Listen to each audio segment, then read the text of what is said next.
ఆత్మ బంధువులందరికీ నమస్కారం అండి. ముందుగా మనందరి గురువు అయినటువంటి బ్రహ్మర్షి పితామహ పత్రి గారికి ఆత్మ ప్రణామాలు తెలుపుకుంటూ, మరియు బ్రహ్మర్షి తటవర్తి రాఘవరావు సార్కి మరియు బ్రహ్మ విద్వరిష్ట తటవర్తి రాజలక్ష్మి మేడం గారికి ఆత్మ ప్రణామాలు తెలుపుకుంటూ, మరి నేను తీసుకున్న టాపిక్ మానసిక సమస్యలు పరిష్కరించుకోకపోతే అనే టాపిక్ జీవిత సూక్ష్మాల బుక్ నుండి తీసుకోవడం జరిగింది. మానసిక అశాంతికి లోనైన, మానసిక ఒత్తిడికి గురైన, లేదా మానసికంగా కుంగిపోయినా, లేదా ఏదైనా సరే సమస్యను పరిష్కరించుకోకపోతే, బయటపడడానికి ప్రయత్నించకపోతే వారు ఇంకా దుష్ఫలితాలు ఎదుర్కోవలసి వస్తుంది. దుర్భరమైన జీవితం గడపవలసి వస్తుంది. వారికి ఈ సమస్యలే కాకుండా ఈ సమస్యలు పిల్లల్ని కూడా పెడతాయి. అంటే వీటితో పాటు వారు కొత్త సమస్యలను సృష్టించుకుంటారు, జీవితాన్ని ఇంకా దుర్భరం చేసుకుంటారు. వీటన్నిటితో ఒక దశలో జీవించడం వ్యర్థం అనిపిస్తుంది. ఎందుకు జీవిస్తున్నారో కూడా అర్థం కాని పరిస్థితి ఏర్పడుతుంది.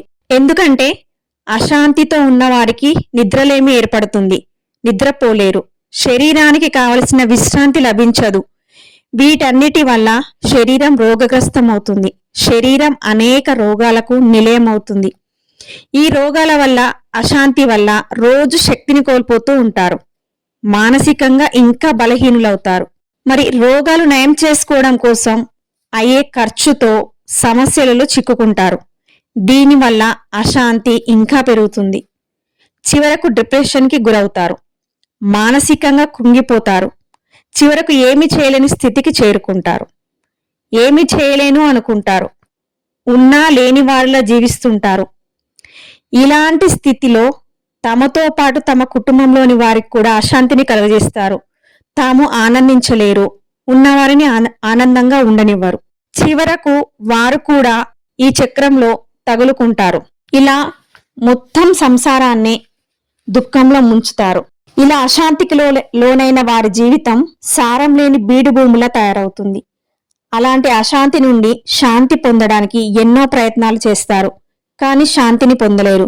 కారణం, శాంతి అన్నది బయట దొరికేది కాదు, డబ్బుతో కొనేది కాదు, ఇతరులు ఇచ్చేది కాదు, ఎన్ని పూజలు భజనలు చేసినా లభించేది కాదు. శాంతి అన్నది మనసుకు సంబంధించినది. అందుచేత ఎవరు శాంతి కావాలనుకుంటే వారే ప్రయత్నం చేసుకోవాలి. కారణం, ఎవరి మనసుకు వారే శాంతపరుచుకోవాలి. అంతకు తప్ప వేరే మార్గం లేదు.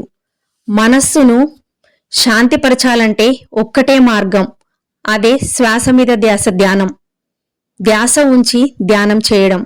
అంటే చేస్తుంటే మెల్లిగా మనసు శాంతిస్తుంది. ఎక్కువ ధ్యానం చేస్తే తొందరగా శాంతిస్తుంది. ధ్యానంలో మొదట ఎక్కువ ఆలోచనలు ఉంటాయి, కానీ చెయ్యగా ఆలోచనల ఉధృతి తగ్గుతూ ఉంటుంది. అలా ఆలోచన తగ్గుతూ ఉంటే మనస్సు శాంతిస్తూ చివరకు ఒక స్థాయిలో పూర్తిగా శాంతిస్తుంది. అలా మనశ్శాంతి పొందిన వారు పైన సమస్యలన్నీ ఒక్కొక్కటిగా అధిగమిస్తారు. చివరకు పూర్తిగా అధిగమించగలుగుతారు, ఆనందంగా జీవించగలుగుతారు. అందుచేత మానసిక సమస్యలు పరిష్కరించుకోవాలంటే ధ్యానం చెయ్యవలసిందే. కాబట్టి మనందరం కూడా ధ్యానం చేస్తూ సమస్యలన్నింటినీ పరిష్కరించుకోవాలని కోరుకుంటూ అందరికీ ధన్యవాదాలు.